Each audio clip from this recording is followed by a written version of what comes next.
It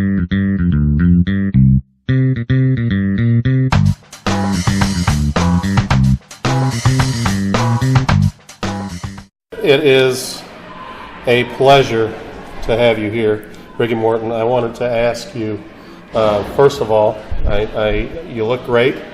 You look like you've lost a little weight, maybe. I don't know. There's something different.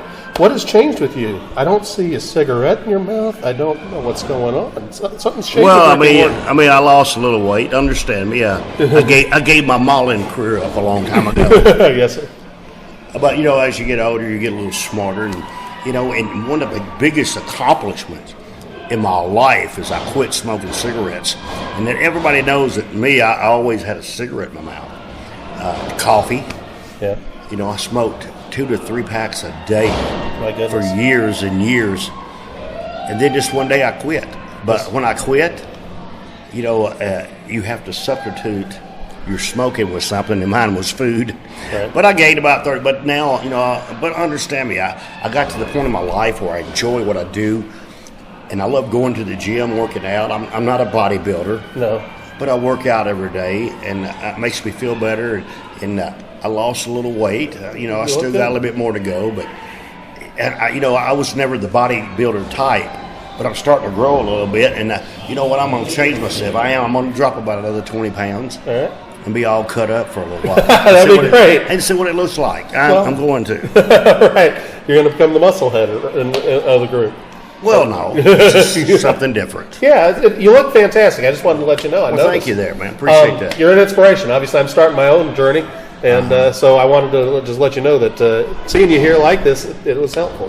Thanks, man. That's great. Obviously, it's been a while since you and I have talked. You're not 25 anymore. And I still see you every week working your butt off, and you do it like it's 1985 all over again. Where does that come from? Well, really, and you got to understand this. Where it comes from is the love of this business, and I don't care what anybody tells you. Any old wrestler, when you get out of this business, you miss it so much. Uh-huh. But see, this is the only thing I know how to make a living. Right. And understand me, after all these years, I never quit. And what a lot of guys have got to understand, and I try to say this without being mean or nothing, when you stop wrestling and you take off 5 years uh-huh. and you come back to the wrestling business, you see it don't work that way. Your timing's no good. Yeah. You're trying to impress somebody, and you don't got to do that no more. Right.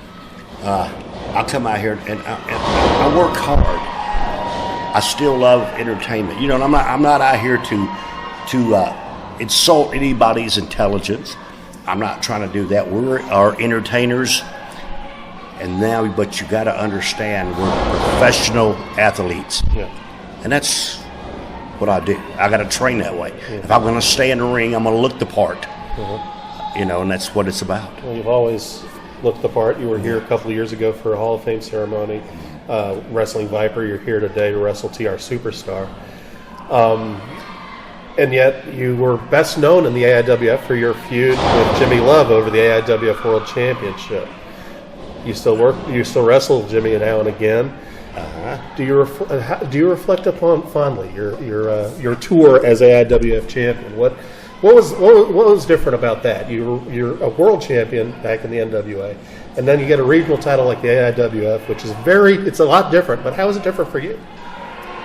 Well, it's different for me because after I won the title, you got to understand. I was a tag team wrestler. I was with Robert a lot. Then I had to take bookings that which Robert wasn't with me. But understand, and I'm not trying to be somebody I'm not. A lot of people don't understand. I was AWA World Heavyweight Champion. I beat Jerry Lawler for that. I remember that. And not long ago, I just come out where I won. After all these years, I won the NWA yes Junior Heavyweight Championship. But Robert and I still do our thing. But going to the part of and understand, this is my business. This is what I do. When you go into these areas and you work, you try to build your program. Uh-huh. And I'm not saying it's because of me. No. I'm saying because See, in this business, you got to have everybody. If everybody's not working together, it's not going to be successful. But I notice now, even Jimmy Love,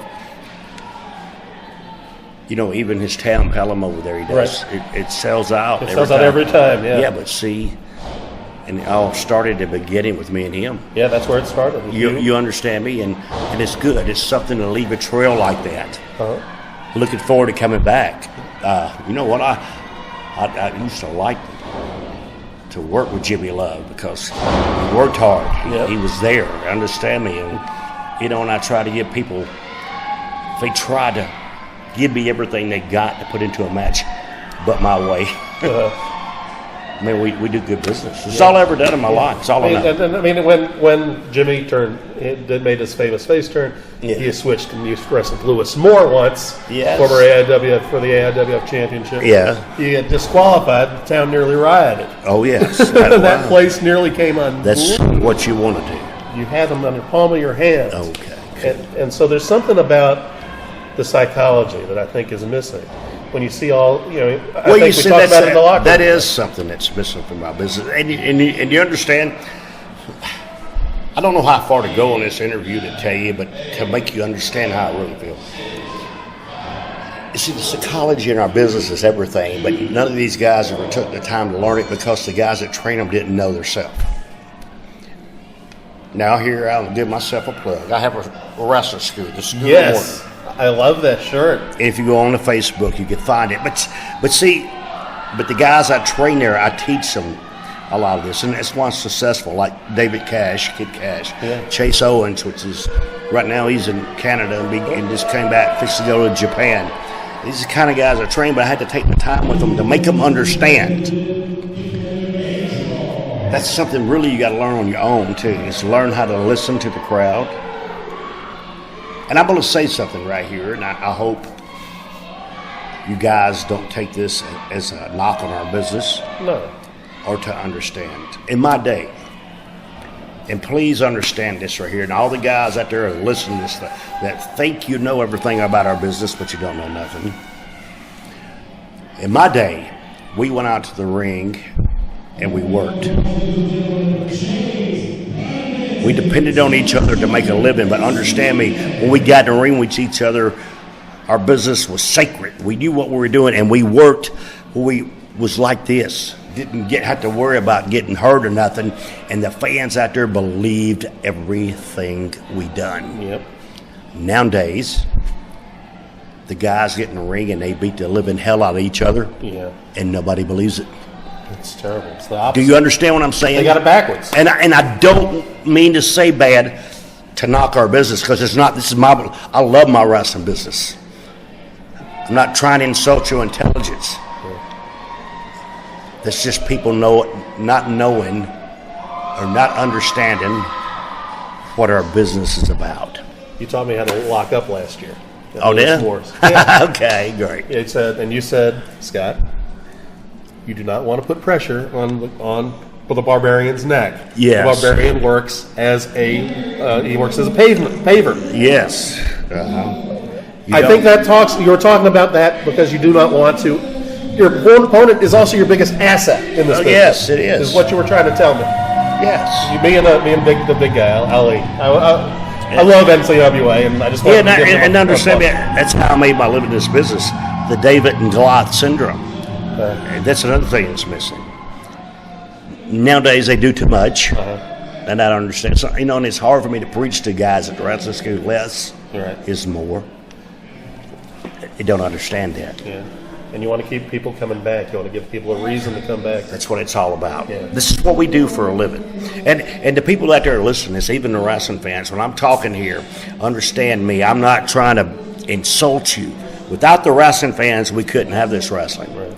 But understand me, the fans out there today, don't be in the crowd waiting for the guys now that hurt each other to break their neck before they clap. Right. Sometimes understand, give them something where they learn how to use our business without getting hurt so bad.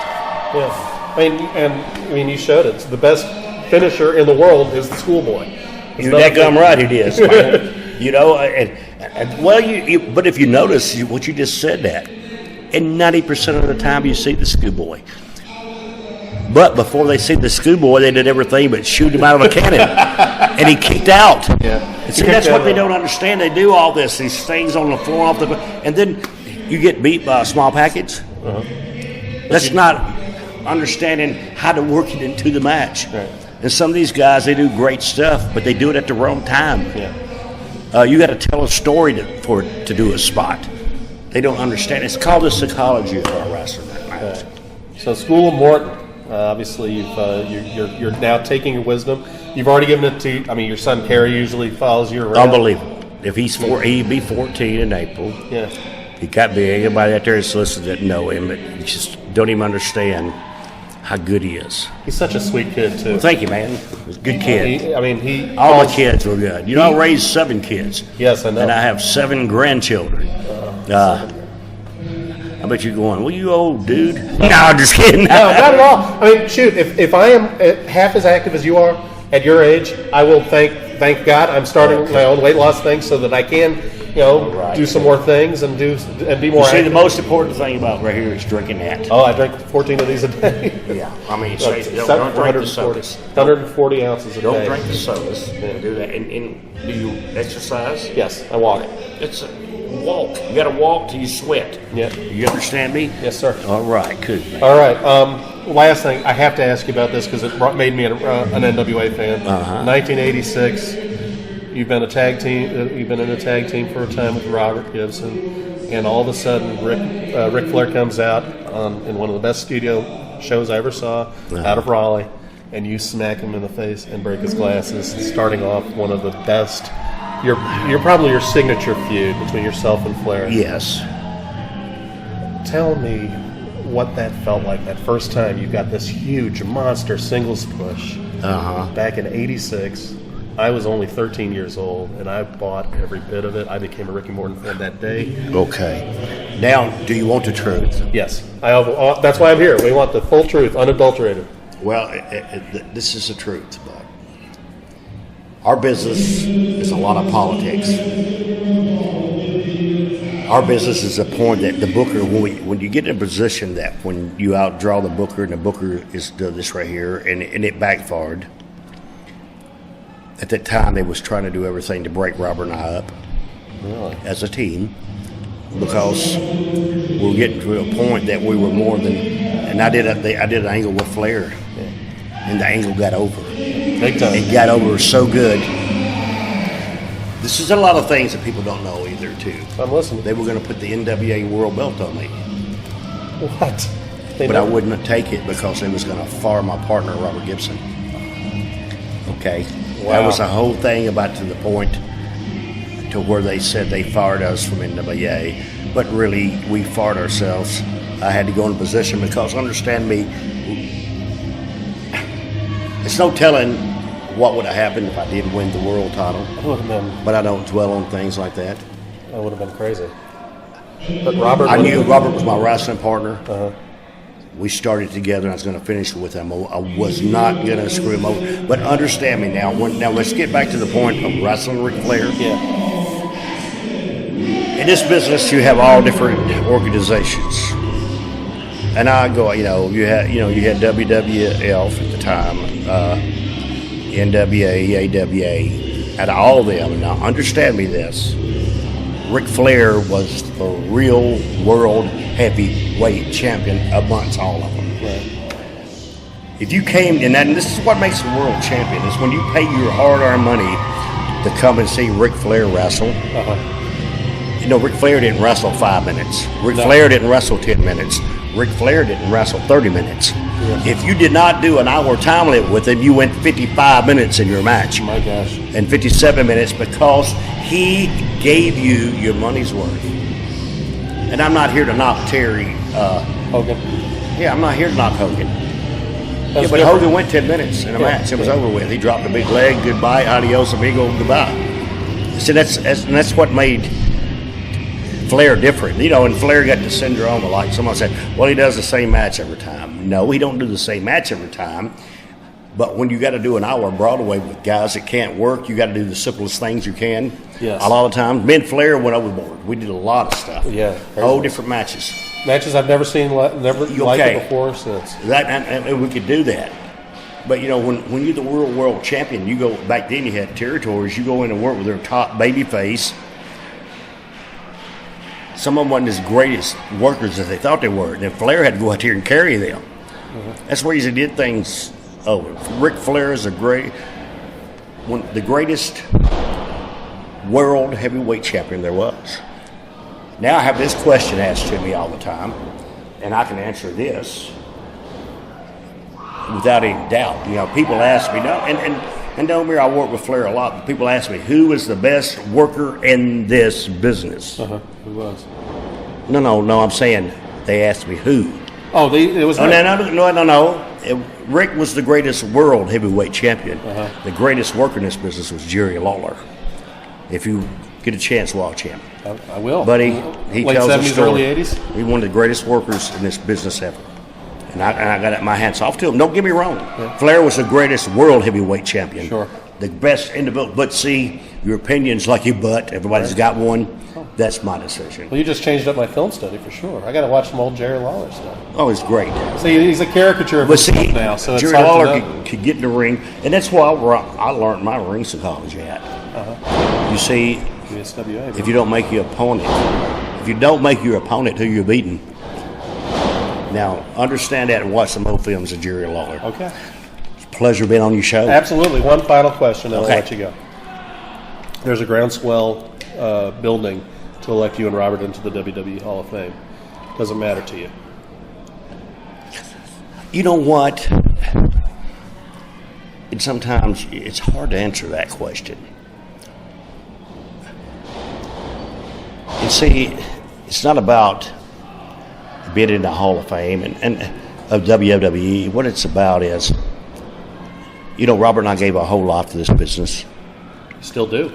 And we paved the road for a lot of wrestlers. And see, Robert and I never had contracts. Contracts wasn't invented then. These guys, and I'm going to tell you, dude, some of these guys make more than 1 year than Robert and I made in 40 years of wrestling. Okay? They make more in one, sometimes make more in one night than we made in a whole year. We paved the road for these guys. We just, and I'm not looking for a handout. I'm looking for what we deserve. Is to understand what we want, the preps that come with being in the Hall of Fame. That's what matters. Right.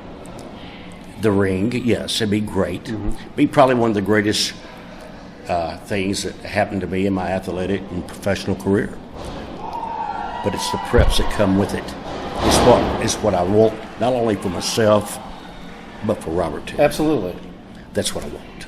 Well, Okay? I'm driving the boat to get you both in. Well, thank you, man. I loved you at WrestleCade. Loved watching you every time. It's always a thrill to be working with you. Ricky Morton, ladies and gentlemen. I'm Scott Eiland for the AIWF. Scott, pleasure for me to be on your show. Thank you, sir.